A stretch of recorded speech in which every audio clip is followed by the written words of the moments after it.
Hello everybody, my name is Laparis and I'm here with Spade, and today we're going to do a how-to on how to make a flower crown.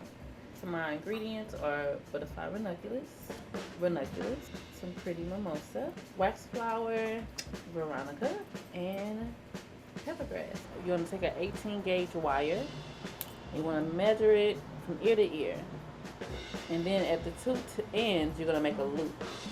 This is going to be where your ribbon goes. You're going to take a 24 gauge wire, and this is the wire that you're going to wrap your flowers onto your base with. Step 2, you just want to prep all your foliage and your flowers. The reason being, you just want it to be ready to grab and go when you're making your crown. Now it's time for the fun part.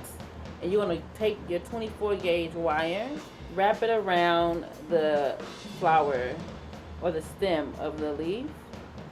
It's on there, and this is literally the only step. So if you can perfect this one, you're a professional crown maker. So we're done with our crown. I'm just gonna wrap the last piece of wire around, tuck it in so you won't stick yourself.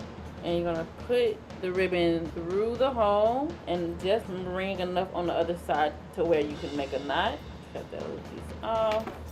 We can try it on, and we are set.